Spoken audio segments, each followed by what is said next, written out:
இயேசு உங்களை நேசிக்கிறார். பிரியமானவர்களே, இந்த நாளில் ஆண்டவர் நம்மளோடு பேசும்படிய வேதத்திலிருந்து 2 வசனங்களை கூட வாசித்து ஆண்டவர் நம்மளோடு ஈடுபடுகிற காரியத்தை பார்ப்போம். அது அப்போஸ்தலர் புஸ்தகம் 2வது அதிகாரம் 17-18 வசனம் இப்படியாக சொல்கிறது. கடைசி நாளில் நான் மாம்சமான யாவர் மேலும் என் ஆவியை ஊற்றுவேன். அப்பொழுது உங்கள் குமாரரும் உங்கள் குமாரத்திகளும் தீர்க்க தரிசனம் சொல்லுவார்கள். உங்கள் வாலிபர்கள் தரிசனங்களை அடைவார்கள். உங்கள் மூப்பர் சொப்பனங்களை காண்பார்கள். என்னுடைய ஊழியக்காரர் மேலும் என்னுடைய ஊழியக்காரிகள் மேலும் அந்நாட்களில் என் ஆவியை ஊற்றுவேன். அப்பொழுது அவர்கள் தீர்க்க தரிசனம் சொல்லுவார்கள். பிரியமானவர்களே, கடைசி நாட்களில் நான் மாம்சமான யாவர் மேலும் என் ஆவியை ஊற்றுவேன் என்று ஆண்டவர் சொன்னார். பிரியமானவர்களே, கடைசி நாட்களில் நாம் வாழ்ந்து கொண்டிருக்கிறோம். சிறு பிள்ளைகள் மீது, பெரியவர்கள் மீது, முதியவர்கள் மீது, வாலிபர்கள் மீது ஆவியானவர் பொழிந்தருள்கிறதை நாம் ஒவ்வொரு நாட்களிலும் பார்க்கப்படுகிறது. நான் சண்டே சர்ச்சில், தனி பிரேயரில், எங்கும் கூடி ஆராதிக்கிற இடங்களில் ஆவியானுடைய வல்லமை பலமாய் இறங்கி கிரியை செய்கிறதை அனுதினமும் ஒவ்வொரு வாரமும் அநேக இடங்களில் நாம் பார்த்து கொண்டு இருக்கிறோம். நம் சபையில் பார்த்து கொண்டு இருக்கிறோம், நம் குடும்பத்தில் இதை பார்த்து கொண்டு இருக்கிறோம். ஆனால் இந்த பரிசுத்த ஆவியின் அபிஷேகத்தை நாம் பெற்றிருக்கிறோமா என்று பார்க்கும்படி ஆண்டவர் உங்களோடும் என்னோடும் பேசுகிறார். பிரியமானவர், யார் மீது கடைசி காலத்தில் இந்த ஆவியை ஊற்றுவேன் என்று ஆண்டவர் சொன்னார்? அவரை அறிந்திருக்கிற ஜனங்கள் மீது ஆவியை ஊற்றுவேன். ஆனால் அதை வாஞ்சிக்கிற ஜனங்களாய் இருக்கிறவர்கள் மீது ஆவியை ஊற்றுவேன் என்று சொல்லுகிறார். பிரியமானவர்களே, ஒருவேளை நான் கிறிஸ்தவனாய் இருப்பது நிமித்தமாகவோ, கிறிஸ்தவ ஆலயத்துக்கு நான் கடந்து செல்வது நிமித்தமாகவோ பரிசுத்த ஆவியானவர் பொருந்தறிய மாட்டார்.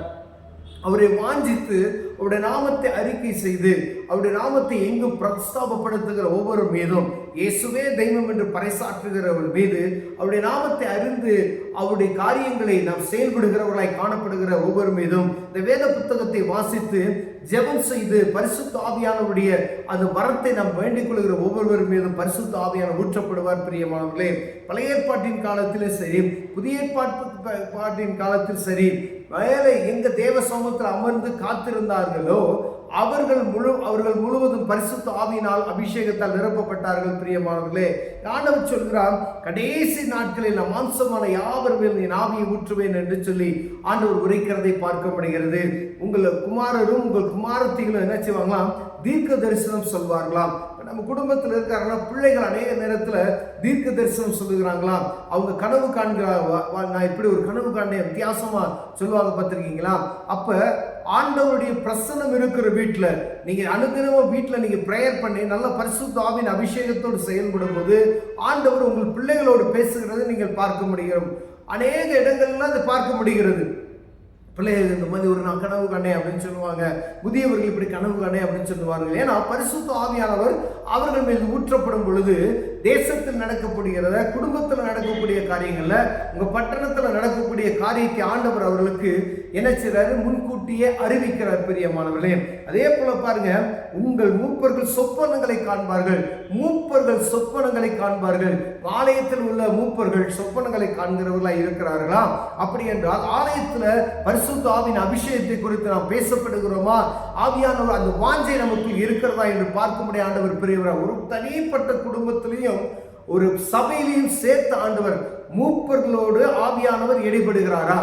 தனிப்பட்ட ஒரு குடும்பத்துல என்னோடு ஒவ்வொரு குடும்பத்தில் இருக்கக்கூடிய தனிநபரோடு ஆவியானவர் ஊற்றப்படுகிறாரா?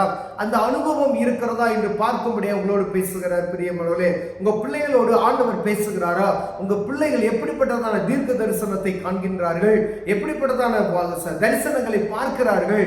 ஏன்னா அநேக வார்த்தைகளை அவர்களுக்கு சொல்லி அவரை ஆண்டவர் சமூகத்தில் திருப்புவதற்கு நான் பார்த்தாலும், ஆனால் அந்த உலகத்தில் இருக்க காணப்படுகிற காரியங்கள் பிள்ளைகள் என்ன செய்து அப்படியே வழிவிலகி அடைத்து செல்கிறது நாம் பார்க்க முடிகிறது. பிரியமா, அப்ப எவ்வளவுக்கு எவ்வளோ நம்ம ஆண்டவருடைய பிரசனத்தில் நம்ம இருக்கணும், ஆண்டவருடைய காரியத்தில் எவ்வளவு நம்ம உறுதியாக இருந்து அவர்களுக்கு போதிக்க வேண்டும் என்பதை நாம் அறிந்திருக்க வேண்டுமா இருக்க வேண்டியது. பிரியமானவர்களே, ஒவ்வொரு நாளும் தேவ சமூகத்தில் காத்திருந்து ஆண்டவர் சமூகத்தில் ஜெபிக்கும் பொழுது பிள்ளைகளை பாதுகாக்க முடியும், நம்ம குடும்பத்தில் இருக்கிற முதியவர்களை பாதுகாக்க முடியும். ஒவ்வொருவருக்காக நம் தேவ சமூகத்தில் காத்து ஜெபிக்கும் பொழுது ஆண்டவர் சொல்லும்போது இந்த கடைசி நாட்களில் நான் மாம்சமான யாவர் மேலும் என் ஆவியை ஊற்றுவேன் என்று சொல்கிறார். ஏன்னா கிறிஸ்தவராய் இருப்பது நிமித்தமாய் பரிசுத்த ஆவியான பொருந்தருள மாட்டார். பரிசுத்த ஆவியானவர் அவர் வாழ்கிற வாழ்க்கை பரிசுத்தமாய் வாழணும் அப்படின்னு சொல்லுகிற அந்த வாழ்க்கைக்குள்ள நம்ம கடந்து செல்லும் பொழுது ஆவியானவர் மேல் ஊற்றப்படுகிறதை பார்க்க முடியும். பிரியமானவர்களே, வேதம் என்ன சொல்லி இருக்கிறதோ அதன்படி கற்று அதன்படி நடக்கிறவர்களாய் நாம் காண முயற்சி செய்யும் பொழுது நீங்க கொஞ்சத்துல உண்மையாக இருந்தால் உனக்கு அநேகத்துல அதிகாரியாய் மாற்றுவேன் என்று சொன்னார். நீங்க இந்த காரியத்துல உடன்படும் பொழுது நான் பரிசுத்தமாய் வாழணும்னு சொல்லி நான் பிரயாசப்படுகிறேன், அதுக்கு நான் கொஞ்சம் ஒரு படி எடுத்து வைக்கும் பொழுது ஆவியான உங்களுக்கு பலனை தருவார். பரிசுத்த ஆவியின் அபிஷேகத்தை நீங்கள் பெற்றுக்கொள்வீர்கள். பிரியமானவர்களே, பாருங்க, அந்நாட்களின் ஆவியை ஊற்று அப்பொழுது அவர்கள் தீர்க்க தரிசனம் சொல்லுவார்கள்.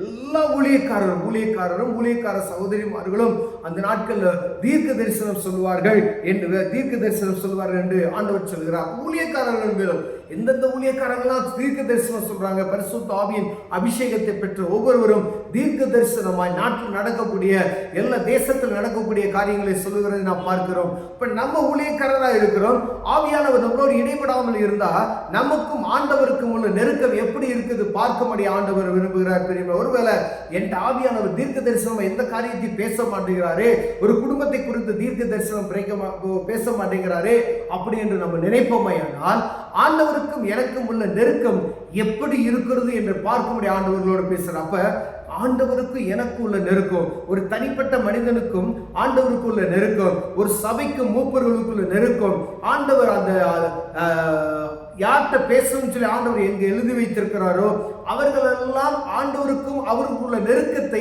எப்படி இருக்குது என்று பார்க்கும்படி ஆண்டவர்களோடு பேசுகிறார். வாலிப பிள்ளைகளோடு ஆண்டவரோடு பேசக்கூடிய காரியம் இருக்கிறது, முதியவர்களோடு பேசுகிற காரியம் இருக்கிறது, மூப்பர்களோடு பேசக்கூடிய காரியம் இருக்கிறது, ஊழியர்களோடு பேசக்கூடிய காரியம் இருக்கிறது. இப்ப இந்த 4 விதமான ஆட்களும் ஆண்டவருக்கும் நமக்கும் உள்ள நெருக்கத்தை அதிகப்படுத்தபடி ஆண்டவர் விரும்புகிறார். நம்மளோடு பேச வேண்டும் என்றால் இயேசுவோடு எவ்வளவு நேரம் நம்ம பேசுகிறோம் என்பதை பார்க்க அழைக்கப்படுகிறோம். பிரியமானவர்களே, ஒருவேளை குறைச்ச உள்ளவர்களாக இருந்தோமானால் அதை சரிப்படுத்தி பரிசுத்த ஆவியானவர் பொழிந்தருளி ஆண்டவர் நம்மளோடு தேசத்தில் நடக்கக்கூடிய காரியத்தை, வீட்டில் நடக்கக்கூடிய காரியத்தை, சபையில் நடக்கக்கூடிய காரியத்தை நம்மளோடு பேசுவார். கண்களை மூடுவோம், ஜெபம் செய்வோம்.